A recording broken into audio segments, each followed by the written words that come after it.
Hey, what's up, everybody? This is Charles Sabanson, and welcome you guys to another episode of the DREAMERSPRO show. We cover everything from sports, hot topics, classic debates, and entertainment. We'll give you guys a fresh perspective on things. And we should have been today. We have an excellent show for you guys here today. But before we get into it, please make sure you like the video and sub to the channel. And be sure to follow me on Instagram. My handle is CTABANZ. So, as you guys know, one of the best TV shows that we had on the air, going back to 2000, I believe, 15 or 16, was Undisputed with Skip and Shannon. It was a great show. And as a matter of fact, I used to watch Undisputed with Skip and Shannon more than I watched ESPN First Take. I found it to be more entertaining. The difference was, and I used to say this a lot, I felt like Undisputed was more entertaining, but First Take had better topic selection. I thought that the topic selection on Undisputed was a bit stale because it was either going to be the Lakers, LeBron, the Cowboys, and Tom Brady, and it was pretty much that every single day.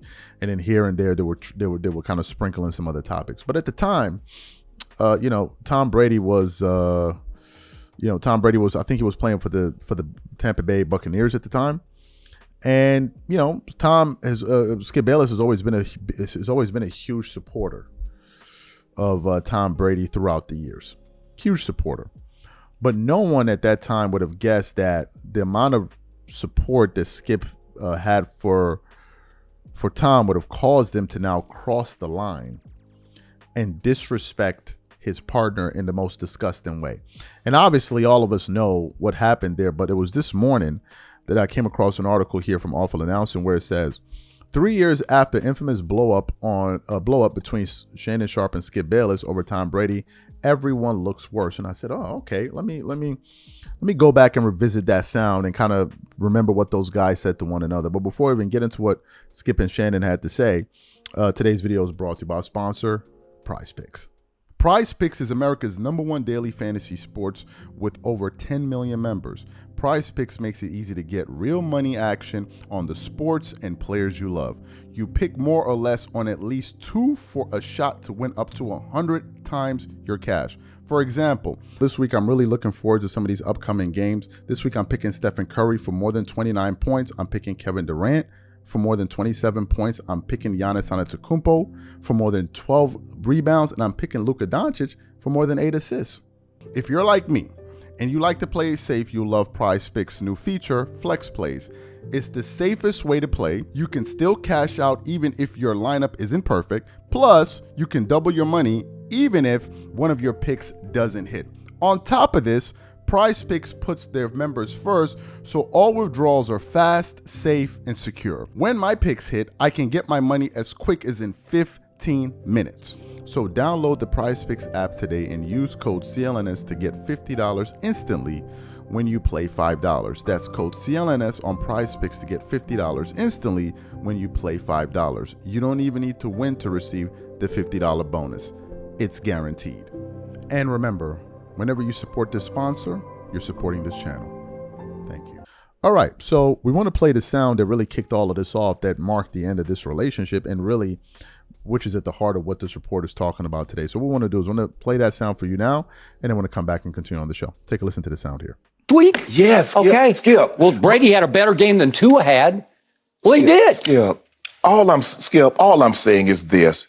Tom Brady had a problem. You said Tom Brady should have had a problem with Byron after Tom Brady and Byron Leftwich comes up with a game plan. And here's a guy that was not in the meeting when they came up with it, come in with his red pen scratching out stuff. Yep. Now Tom Brady is not up, because most coaches and NFL coaches work between 80 and 100 hours in a 5-6 day week.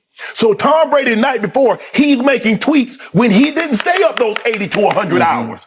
So shouldn't they have a problem with that? Who do you think watches more tape, Tom Brady or all the coaches? All the coaches. Stop it. All the coaches. Stop Skip, it. I'm not going to let you do it. No, I'm not going to let you do it. I'm going to do I it don't care. because I just I'm did not it. going to let you be disrespectful to these damn coaches because you love Tom Brady. Nobody, Tom Brady does not watch more tape no than quarterback coaches. He in the does history not. of this league Ladies and watches more gentlemen, tape. that is a flat-out lie. That's a flat-out lie that you're perpetrating. There's no never way. been anything, because you can't stand it that Tom Brady at 45 is still playing this game at a very high level. Yeah. Do you see these numbers? Yeah. These numbers say Tom Brady's not playing at a then high I level. need you. No, Okay, you're that's in the not what Hall it's of Fame. about. because you're scared to death of him because he's haunted you. Time out. Ladies and gentlemen at home, I would like to announce the fact, if you're new to our show, that this man for 6 straight years on this show that we have been partners at this debate desk has tried to send Tom Brady home, said he's washed up, his arm is in decline, and he should just go on home. It started the first day of this show in September of 2016, and he has been wrong for 6 straight years, and he's going to be wrong again. I'm standing by what I say. How convinced are you Tom Brady's going to win the Super Bowl? Okay, I picked him to win it. I'm not backing off. Well, put something on it. Well, what do you mean I put my pride on it? I put my pride. That's what I would do. Who did you pick? You picked the Rams and the Chargers, okay? And the only difference is, everybody knows the Rams are bad, but they don't want to say Tom Brady is playing just as bad as Matt Stafford. Off. Skip, they're in the Tampa division. They're in the worst division in football. Good. Are they going to be in the playoffs? Help me out. Skip, I need you to That's your argument. Okay, that's your argument. What do you mean that's my argument? Your argument is that they're going to be in the playoffs. Is Tom Brady playing bad? Okay. Yes or no? Yes, he played poorly yesterday. What do you mean yesterday? Okay, all year. But you're giving him 100% of the blame? Because that's just, you have no objectivity. It's just straight Brady hate. Wait a minute. This is just straight hate by a guy who's jealous that he is still playing at a high level at 45 when you had to stop at 35. That's what you do. That's the point. That's what you do. Every time I call something into question, I'm jealous. No. Skip, I did what I did. I never said you were jealous of Baker Mayfield. Skip, I did what I did. You make it seem like I was a bum. I'm in the effing Hall of Fame. Okay, I got 3 Super Bowls. So what? So what? He's way better than you were. I'm better than you. Better. Skip, I got to see what you do. You take personal shots. No, I don't take personal shots. You started it. Time out. You would take a personal shot at me. I didn't take a personal shot at you. Wait a minute. What are you talking about? You would take a personal... Put your glasses back on. Can I finish? You're willing to take a personal shot at me to say this man is better than me because I say he's playing bad this year? Well, because you just Go ahead. You disrespect him. It's just so. You know what? It's beneath your dignity. You would disrespect me to support him. No, well, I'll support him over anybody because he's the greatest player who ever played your game, and it's by far. Have at it. Okay, Take off, bro. I'm going to have at it because I'm going to have at you because what happened yesterday? Great. So you heard what these guys said to one another. So let me read through this article. What Bayless and Sharpe lacked in shame, they made up for by charging hard toward the ideal of what debate television was all about. In effect, they made the show a hit by being louder, more stubborn, and more confrontational than anyone else. The trick of this approach is that it molded both hosts into more developed characters.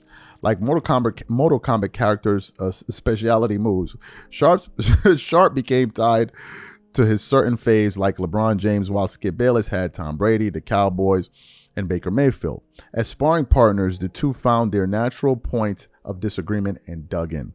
Undisputed gradually grew year by year, particularly on social media, where the old-timer shouting matches regularly went viral among younger sports fans. FS1 had a hit on his hands. Even the network's minimal reach compared to ESPN made it hard to compete directly with First Take in the ratings, until one day the dam broke. As Brady neared the end of his career during a mediocre season in Tampa Bay, a debate about the legendary quarterback's play got personal. The ensuing 150 seconds would fracture everything Sharpe and Bayless had built. A clearly frustrated Sharpe cartoonishly begged Skip to explain his continued defense of Brady, even as his retirement finally came into view. Bayless deflected, arguing quite absurdly that Brady got the benefit of the doubt because he supposedly watched more game film than the entire coaching staff. As Sharpe hammered Bayless for his insistent standing for Brady, it set Bayless off in a way that immediately indicated something had broken. They were no longer debating Brady, they were debating the essence of the show. Bayless, speaking directly to the camera, hyped the audience to Sharpe's loud, wrong analysis of Brady's supposed fall off for 6 years running on Undisputed. Digging deeper, Bayless said the reason Sharpe was so critical of Brady is because he was jealous of him, as you guys just heard there. 6 months after that explosion, Sharpe left the network. FS1 gave Bayless the freedom to remold Undisputed as he saw fit. In a move that surprised no one, Bayless overrated his own popularity, building a panel show with no host, effectively the Skip Bayless show. In short order, Undisputed had shrunk from nearly 500,000 viewers tuning into Sharpe versus Skip to about 50,000. Bayless left FS1 by the summer, even in the clouds of a lawsuit that made both he and Sharpe look even worse. The fateful blow over Brady caught the internet's favorite unk in a trap of their own making. The invisible hand of debating television pushed the hosts to further entrench themselves at opposite poles on the biggest stories in sports. Does anyone really believe that Sharpe and Bayless really cared enough about Brady to burn professional bridges? Doubtful. But they did care about the work, the outrageous characters they played, and the contrived shrieking matches they played for their entertainment. The end of Undisputed paved the way for First Take to reign supreme atop sports television. What that has meant in a massive payday and unprecedented editorial freedom for Smith, as well as a juvenile beef between he and James that is perhaps the most pathetic of our time. Both of Undisputed hosts might have been better off staying. After teasing big plans in digital video upon his FS1 exit, Bayless has resorted to podcasting with his wife and working for Gilbert Arenas. The early victory Sharpe scored at ESPN and with his podcast gave way to future legal issues and a sudden fall from grace. Based on what has been revealed about each man in FS1 since, the whole operation was clearly hanging on by a thread. A lawsuit filed by hairstylists for the show led multiple executives to lose their jobs, and the implosion of the daytime lineup.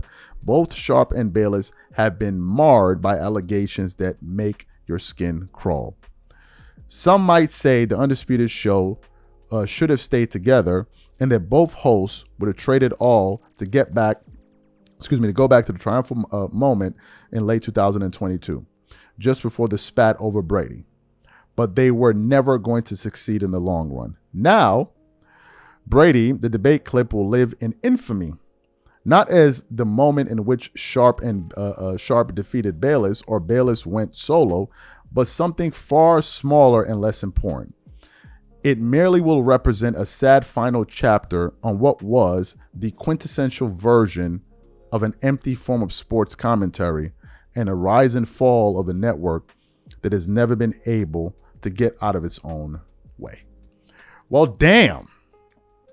That was a scathing report. That was scathing. What are my thoughts about this? I know I was long-winded. What are my thoughts about this? It is a damn shame that they couldn't make it work, but as they say, hindsight is 20/20. Looking back, we can all have done things differently, couldn't we have? If you look, I would have did this differently. I would have said that. I wouldn't have said this. I would have did that. That's how life works. But in the heat of the moment, I don't think that those guys realized that it would have turned into what it would have turned into down the road. I really don't think so. I don't think they were thinking that far. I think they were just reacting to how they felt and what was happening in the moment. Now, to be fair, they have gone on to do well. Shannon Sharpe's show is still drawing in thousands of people every single night to watch his live shows after NFL games, so he's doing well. Skip Bayless is still doing well on the arena and whatever the show is. Obviously, it's not what it used to be like on television, but there's a thing about television where people seem to be bigger than what they are on TV. They seem to be doing better than the guy that's not on TV because they're on TV, right? But if you look at things, I think these guys are doing just fine. I think they're doing just fine. These are my thoughts. Whatever you guys think, please leave your thoughts in the comments, and we catch you on the next show. Peace.